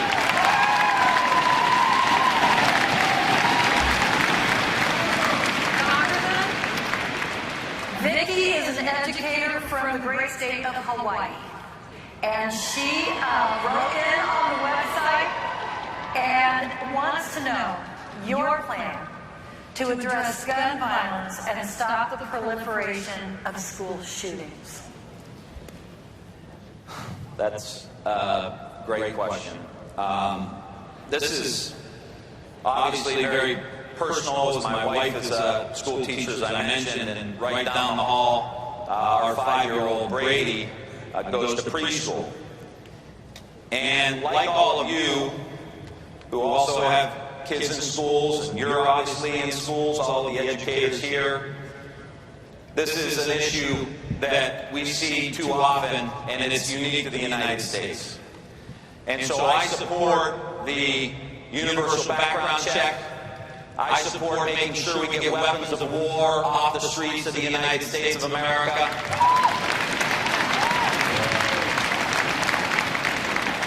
I support what we call closing the Charleston loophole. I support studying gun violence as a public health issue in the United States of America, like it is. But I also believe that we have to play offense. And in my plan, we have a program of wraparound services to make sure that we have a mental health counselor in every school in the United States of America.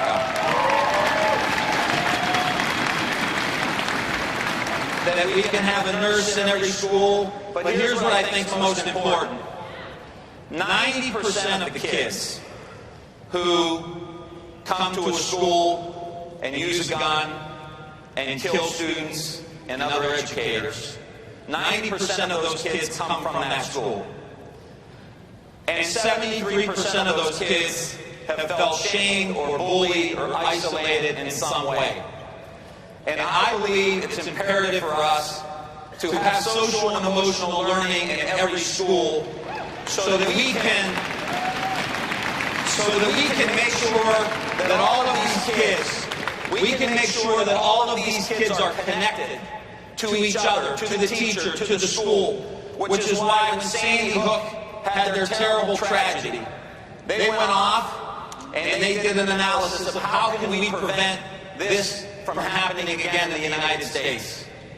And Scarlett Lewis, a dear friend of mine, who was one of the parents who lost a kid. They put this analysis together and they came back with 3 recommendations. One's mental health coverage, 2 is gun control, and 3 is social and emotional learning in the schools. So help me God. So help me God.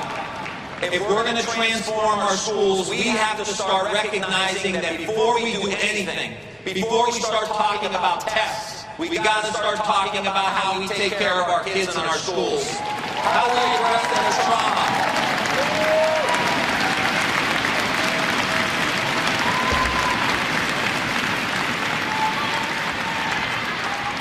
It's so tempting to blow through that. It really is. I had great teachers, so I follow the rules.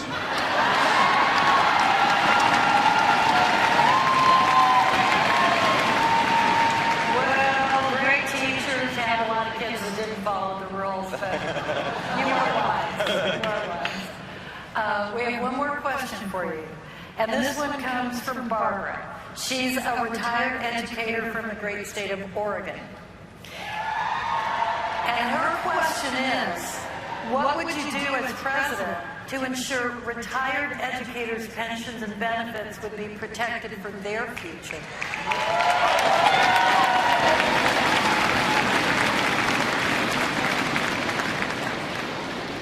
First thing I would do is repeal the windfall elimination provision.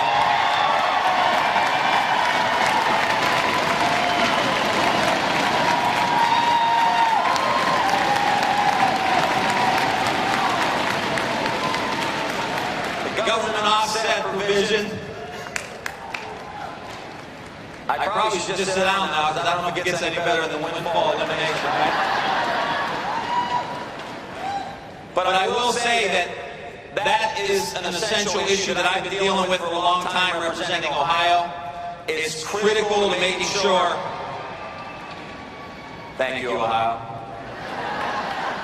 We're an obnoxious bunch, but we really don't care, do we?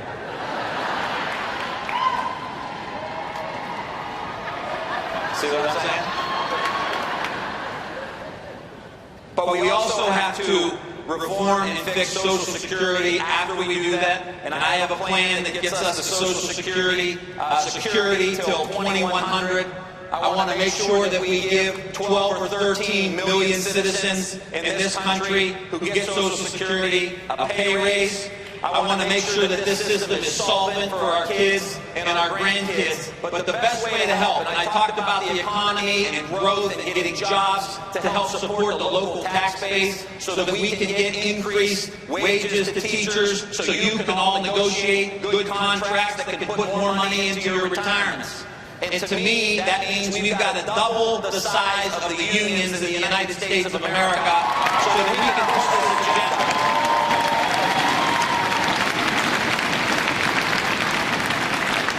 So I just want to end with a quick story about Muhammad Ali. Muhammad Ali, there's a great story of someone catching Muhammad Ali in Kentucky when he retired. And he went up to Muhammad Ali and he said, "Hey champ, I saw you fight." And you know, champ had a little high-pitched voice. He said, "Yeah, great." And then the guy said, "Yeah, I saw you got knocked down in the 3rd round." And champ said, "Wasn't my fight." And the guy said, "No, I remember my dad took me to the fight. And we saw you, it was a great fight, but you got knocked down in the 3rd round." And Ali said, "Wasn't my fight. I ain't never been knocked down." Champ said, "I'm either up or I'm getting up." And I'm telling you that the American Union movement has never knocked down. We're either up or we're getting up. Teachers will never knock down. They're either up or they're getting up. Our kids are never knocked down. Education is never knocked down. It's either up or getting up. Let's win this election.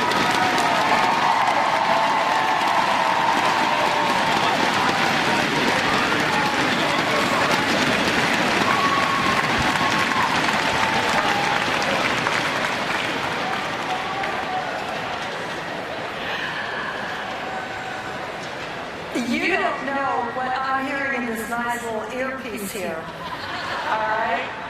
but they're going, our last candidate is stuck in traffic, our last candidate, Lily, ad lib, do something. Sit down, relax. I won't be singing a song, I know you're disappointed. And then all of a sudden, it is our next candidate is in the building. We are ready for our final candidate. Please welcome Kamala Harris.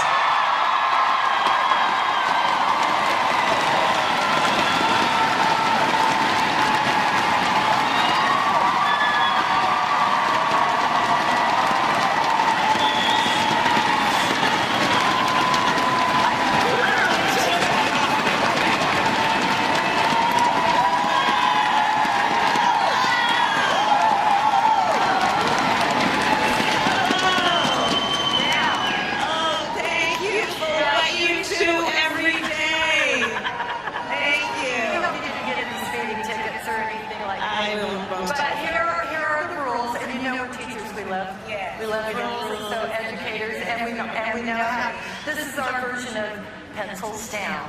So it will go like this. See that tiny little thing there? Everybody can see it on the big screen. It is. You guys have no idea how big this is in front of you. 1 minute to make any kind of. I'm going to let you breathe for a minute while I do this. Okay. 1 minute to make any opening statement. And hi, Senator. And then we have 3 questions. That I'll ask you, that our members submitted, and you get 3 minutes, and when the clock winds down, if you just keep going, we're going to love you so much that we're just going to start clapping. We're just going to start clapping, and so we would start, and you can sit, you can stand, you can be comfortable. 1 minute for your opening statement. Okay. Greetings, everyone. I want to just thank you for what you do every day. Our educators, you are raising our children. There are 2 groups of people raising our children. Parents, often with the assistance of grandparents and aunties and uncles, and you. And I thank you. You are not paid your value, which is why I am proposing what will be the first in the nation's history federal investment in closing the teacher pay gap, but thinking of teachers also as our educators, it's our bus drivers, it's our cafeteria workers, it's our custodians. And what we will do is close that gap on average is $13,500 a year, and we will close it by the federal investment in closing that gap. It'll be a matching fund with states, because here's my belief, and it's a strong belief. I believe you can judge a society based on how it treats its children. And I believe there is no greater expression of love that a society can extend toward its children than to invest in their education, and by extension, their educators.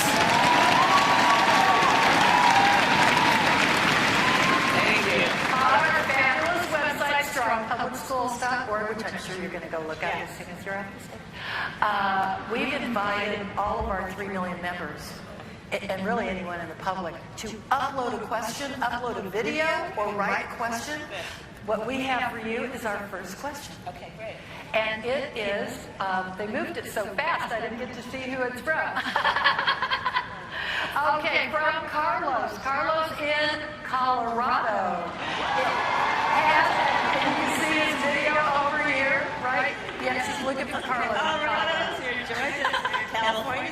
As President, will you promise to fully fund individuals with disabilities and ensure that all students, especially students with high needs, ensure that they have the opportunity to succeed in our schools? Pretty much this one right here. That's right. Well, yeah, IDEA. So I'm actually a co-sponsor of the IDEA in the United States Senate, and when elected president, hopefully with your great help, I will sign it as one of my first acts of business. Let's look at how this plays out. As you guys know, there's a mandate that the federal government pay 40% of the special ed needs and the special needs of our children, and they're not doing it. They're doing about 15%. It's falling. It's actually immoral as far as I'm concerned. Because also the way that this really plays out in real lives is that the states have to then try and make up the difference, which they cannot, which means that every day in America we have children whose IEP needs are not being met, children who are placed in general education classrooms, children who are falling through the cracks, and through no fault of their own, but because the system has failed them, and because the federal government has not funded the states to meet the needs of those children. It is immoral, it is wrong, and I will address it as one of the first orders of business. Because all of our children have a capacity to soar, but we have got to give them the tools that we know they need, and that's what is most immoral about the situation. We know that we have children with these needs. We know that. And we have a system in place for assessing that. Flawed though it may be, it's there. But once assessed, we still are not meeting their needs. It is wrong, we are failing our children.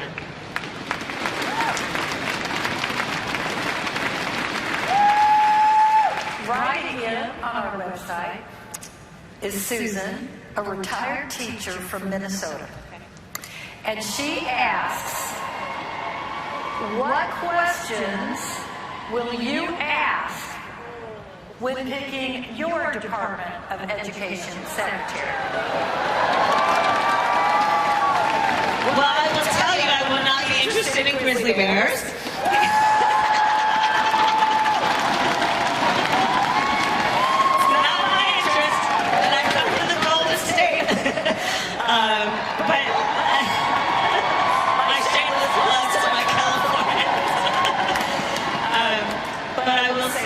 In all seriousness, that is one of probably the most important positions in the President's cabinet. It is a position that is charged with a duty to concern itself with the future of our nation, to concern itself with the future of our children, to concern itself with whether we are nurturing our children, whether we are supporting them, whether we are challenging them, whether we are lifting them up. And that's not what we currently have. We all know that.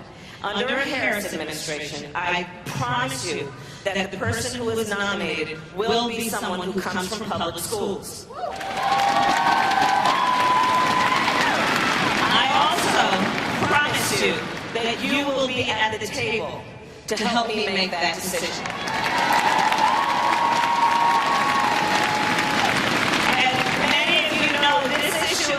Of education and who our teachers are, who our educators are, is personally on so many levels. Many of you know the story. My first grade teacher at Thousand Oaks Elementary School in Berkeley, California, her name was Mrs. Frances Wilson.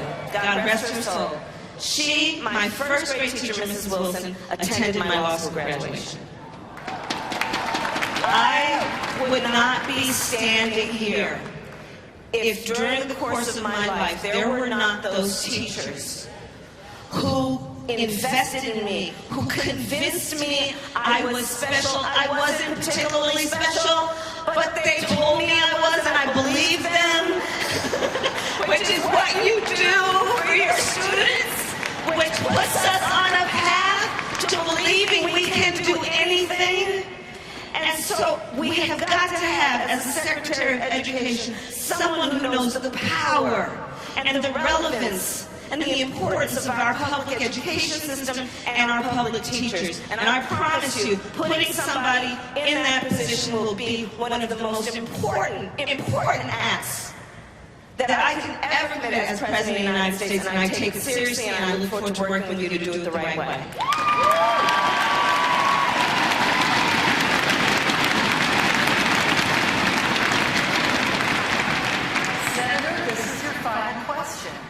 Let's make it multiple choice. Okay. Our last question comes from one of our higher education members. Sally is a psychology professor. She wants to know, what will you do to ensure students are treated fairly by loan companies and future students won't have to carry the burden of crushing student debt? So I'll tell you, in terms of my background, when I was Attorney General of California, where I ran the second largest Department of Justice in the United States, second only to the United States Department of Justice, I sued one of the biggest for-profit colleges called Corinthian, and I took them out of business. And the reason is,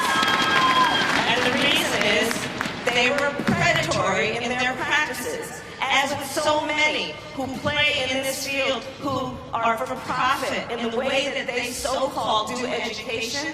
Their business model has clearly been to put profit over the education of their students. And so what I saw with that for-profit college is they were engaged in predatory practices. They were promising these students that with large amounts of payment and tuition and fees, that they would get an education that would allow them to give them a job and a life that would be productive and would be a living wage, and that's not what happened. So I can tell you, one, my priority is to go after the predatory folks who are in this space, who are servicing these loans, who are giving these loans out. It is also, I am a proponent of debt-free college. I believe we also need to have loan forgiveness for middle class and working students. I also believe that we have got to take seriously the ability of our students to refinance their student loan debt. But we've got to get to the point of the question. We've got to get the predators out of this space. And I've got a minute and 30 seconds left, so I want to talk about another issue. And the other issue is, I will tell you guys that there are so many issues, whatever it is, from climate crisis to national security, that I always think of through the lens of a child. And one of the other issues that directly impacts you is gun violence, and what this nation and its leaders are not doing is to not have the courage to pass smart gun safety laws in our country so that you have to perform drills with our students and teach them about how they should hide in a closet in the event that there is a mass shooter roaming the hallways of your schools, and then those children are distracted in terms of their ability to learn because people in the United States Congress have failed to have the courage. So I will tell you, on day one, I will give, when elected, the United States Congress 100 days to pull their act together on this and put a bill on my desk for signature. And if they do not, I will take executive action